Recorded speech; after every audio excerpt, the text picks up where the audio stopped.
Forever, solidarity forever, solidarity forever, for our people must be free, solidarity forever, solidarity forever, solidarity forever, for our people must be free, solidarity forever, solidarity forever, solidarity forever, for our people must be free. Our people must be free. Our brothers must be free. Our brothers must be free. Africans must be free. Kenyans must be free. Solidarity forever. Solidarity forever. Solidarity forever. For our brothers must be free. Solidarity forever, solidarity forever, solidarity forever, for our brothers must be free. Yes, we want our brothers back. We want to know the whereabouts of our brothers. The Bob Jage, comrade, and Jamie Longton, and the other somebody Langton, the Langton brothers. 3 people have been abducted. I do not know where they are. The IG has been ordered to come to the court. He has refused to come. He has sent his deputy. And the judge has given a ruling that he is in contempt of court. We want to see what will happen. But this is very painful, very, very painful for the families, the immediate kin and brothers and wives and children of the victims. It is so sad. It should not be happening in modern day Kenya. It should be discouraged. It must be condemned in the strongest terms possible. Nobody should be abducted, kidnapped by their own government, by the police, by the DCI or the NIS or whoever they are. It is not right. The police are not above the law, and we must educate them on this. We must tell them the truth. Nobody is above the law. It seems that Kenyan police follow orders from above, not the constitution. That is why we are in trouble. That is why they can do anything and get away with it. It is so wrong, my people. It's a conversation that we must raise up. It is a conversation that we must bring up, each and every one of us. It doesn't matter who you are. It doesn't matter whether you are educated. We are human beings. We are all human beings equal in the eyes of the Lord.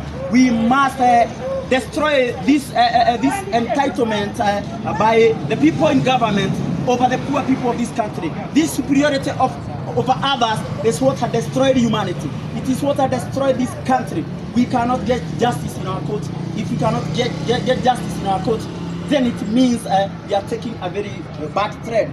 If the IG cannot obey court orders, it means poor Kenyans also should not be forced to follow court orders. So it means the powers of the court are being watered down. That is what is happening. That is what the IG is doing. And so he has a responsibility. He should resign immediately, because that is the only honorable thing that the IG should do. Let him resign. Let us show our leaders that to lead is also to listen and to serve. Our leaders do not listen to us.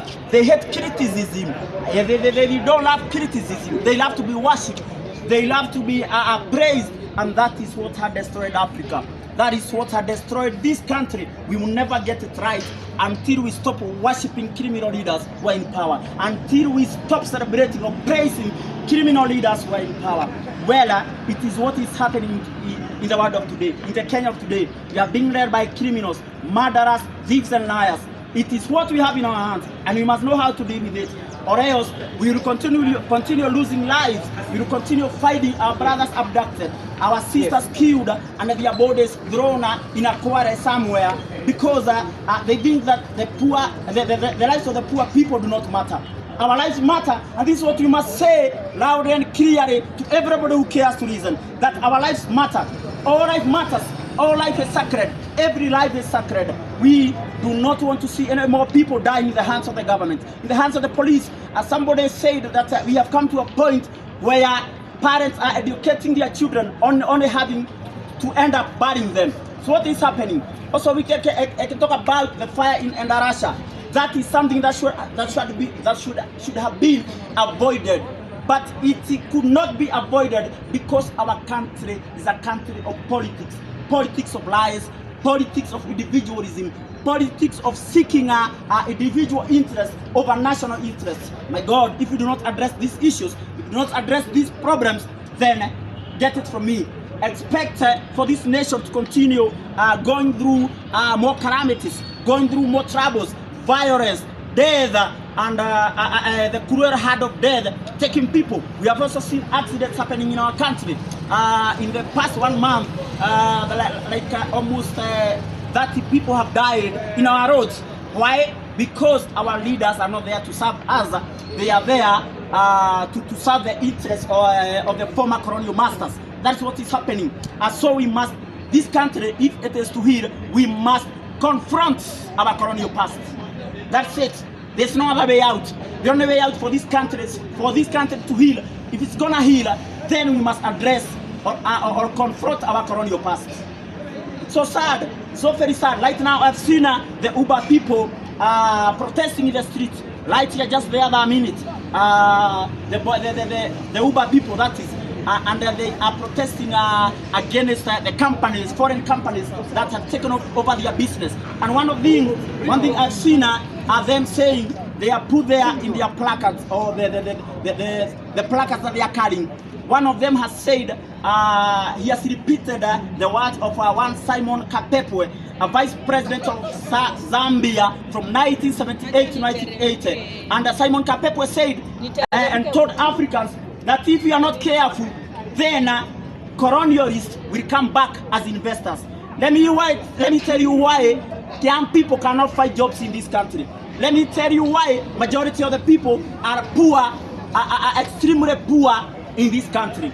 It is because we are being colonized. We are still being colonized. The Britain, the USA, the IMF, the World Bank, they are the people who are calling the shots in our economy. They are the people who control our economies, the economy of African countries. We are still being ruled by the West. And now, if you are to deal with our nation, the issues, the bad politics in our country, we must also see the hand of external influence, or we must deal with external influence in the politics of this country and bring that to an end once and for all. Our parents were not foolish, were not foolish or stupid.